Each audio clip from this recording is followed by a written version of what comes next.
मेरे पास परसों 2 तारीखों को लाई थी धन्नाराम जी की एसआई साहब की कि भैया आपके ऊपर कोई कार्रवाई है, इसको लेके आपको थाने में आना पड़ेगा। और मैंने 1 महीना पहले देखी थी, 1 महीना पहले कोई खबर थी, कोई वीडियो थी, कोई विक्रम दामोलिया नाम का है जो यूनिवर्सिटी का छात्र बताता है अपने आप को, जिसकी उम्र लगभग 40 साल है, वो लंबे टाइम से ही यहीं रह रहा है। उसने मेरे खिलाफ शिकायत दी थी, एक हमारा हम तक कराएंगे, चिंता ना करो। तो उसने जो शिकायत दी थी, उस शिकायत के दौरान उसने लिखा है कि मैंने कोई जाति सूचक शब्द बोले ना, तो उन्होंने उस चीज को पेश किया है यहाँ पे कि वो जाति सूचक शब्द कहाँ बोले हैं, किसको बोले हैं, कब बोले हैं। वो लिखित में शिकायत दे के चला गया। उस शिकायत के ऊपर मेरे को बुलाया गया है एसपी साहब के पास से, वो जो अर्जी लगा रखी थी वो घूम के यहाँ पे थाने में आई है। तो उसके बाद मेरे को बुलाया, मैं यहाँ पे आया, यहाँ पे आके मैंने देखा पुलिस प्रशासन ने जो मेरे को बयान दिखाए, उन बयानों के अंदर उसने ये लिख रखा है कि मैंने कोई जाति सूचक शब्द किसी ऑडियो में किसी को कमीन शब्द बोला है। अच्छा, जो ऑडियो है जिसको मैंने कमीन शब्द बोला है, हम आपस में 2 बात कर रहे हैं, वार्तालाप कर रहे हैं। अगर जाति की बात करोगे, मेरी जो जाति है, मेरी जाति जाट है, जिससे मैं बातें कर रहा हूँ उसकी जाति जाट है, और हम बात कर रहे हैं उसमें जो शब्द वो इस प्रकार की टोन है, जान है कमीन। कमीन जो है संज्ञा है, कोई जाति सूचक शब्द नहीं है, ना ही मैंने किसी जाति के साथ कमीन को जोड़ा है। तो उस चीज को उन्होंने पेश किया। ये ऐसे ऐसे इंसान हैं जो फेमस होने के लिए ये वाही आत्मने की छोटी छोटी हरकतें करते रहते हैं। उसके बारे में मैंने डिटेल निकाली, विस्तार से जाना। वो अपने आप को अम्बेडकरवादी बोलता है। मैं ये कहता हूँ जो अम्बेडकर को पढ़ लेगा वो ऐसी छोटी सोच रखेगा ही नहीं। अम्बेडकरवादी अगर भाई साहब आप हो, आप कहीं ना कहीं चैनल के माध्यम से सुन रहे हो, मैंने जितनी आज तक मदद करी है, लगभग मैंने 1300 परिवारों की मदद करी, 200 बेटियों की शादी करवाई है, 25 भात भरे हैं। उन सब में से 90% जो गरीब हैं, जिनके पास घर धरती जमीन नहीं है, वे सब के सब हमारे दलित समाज से। अम्बेडकरवादी तो यार हम तो हर रोज मदद कर रहे हो। अब मैं गारंटी देता हूं, आप एक मदद गिनवा देना अपने ही समाज की जो आपने की हो अम्बेडकर को पढ़ के।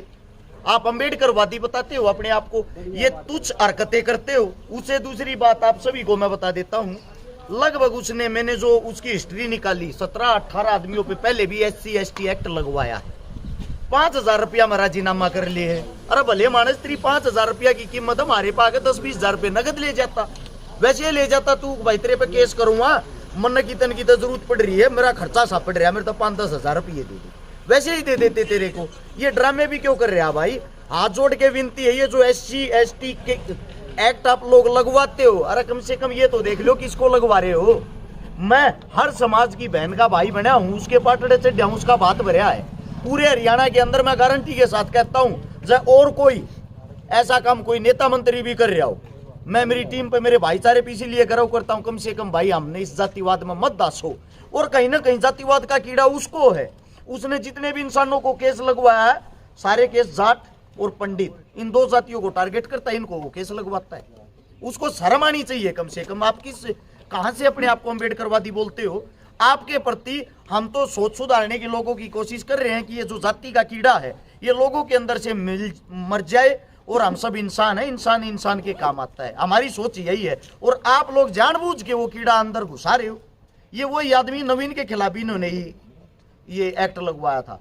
ये हमारे जो भाजपा पार्टी है उसके जो नेताजी हैं उनके पास बैठने वाले हैं, फिर ये अपने आप को अपना कद ज्यादा बड़ा समझने लग जाते हैं, अपने आप को ही सरकार समझने लग जाते हैं, अपने आप कुछ भी कार्रवाई कर देते हैं, अपने आप कार्रवाई करके ऊपर से प्रशासन पे दबाव बनाने के लिए कॉल करवा देते हैं। प्रशासन ने हमारे साथ बहुत ही अच्छा सलूक किया, बहुत ही प्यार से बातें की, प्यार से हमारी बातें सुनी, और प्रशासन को साफ साफ पता है अरेस्ट शिकारा की कोई गलती नहीं है। अच्छा, अभी जांच में शामिल हुए आप, क्या एविडेंस? जांच में शामिल हुए कोई एविडेंस ही नहीं है। बड़ी बात तो ये है ना, मैं गारंटी देता हूँ, मेरी अगर अब बाइक खूगी, गाड़ी खूगी, कुछ भी खू गया ना, मैं शिकायत करवाने के लिए जाऊंगा। हो सकता है मेरे को इंतजार करना पड़े, इतनी फाइलें पड़ी रहती हैं पुलिस प्रशासन के पास, इतने काम रहते हैं। ऐसे ऐसे इंसानों की आते ही तुरंत इनकी सुनवाई हो जाती है। किस लिए होती है? क्योंकि ऊपर से कॉल करवाते हैं बड़े बड़े आकाओं का, बड़े बड़े नेताओं का, बड़े बड़े मंत्रियों का। कल मैं गुगामेडी थाने से आया, वहां पे मेरे खिलाफ शिकायत हो रही थी, FIR हो रही थी, बाई नेम अरेस्ट शिकारा। मैं वहां पे जब जाता हूं, वहां के जो SHO साहब, वहां CI बोलते हैं, उन्होंने मेरे से वार्तालाप करी, उन्होंने मेरे से बातें की, मैंने अपनी लोकेशन दिखाई उस तारीख, ये देखो सर इस दिन मेरे 8 प्रोग्राम थे। और आप में हमारे में 270 किलोमीटर का फर्क है।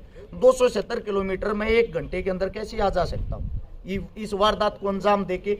मैंने जब वहां पे सबूत दिखाया, उनका कहना था SHO साहब का वहां के का, अरे हमारे को पता आप इस केस में नहीं है।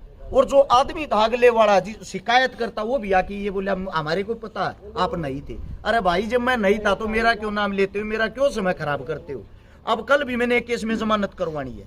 हर्ष, जो SC/ST एक्ट है इसकी जांच एक HPS ऑफिसर करता है, DSP लेवल का। क्या DSP थे यहाँ पे? यहाँ पे DSP सर नहीं थे, लेकिन जो मेरे को बताया गया है, जो जिस चीज़ की जांच चल रही थी वो SP साहब के पास से ही होके आई है। यानी कि DSP और SP साहब के पास से होते हुए दोबारा से थाने के अंदर आई है कि उनको बुलाया जाए, उनके बयान लिए जाए। धन्यवाद आप सबका। Thank you sir.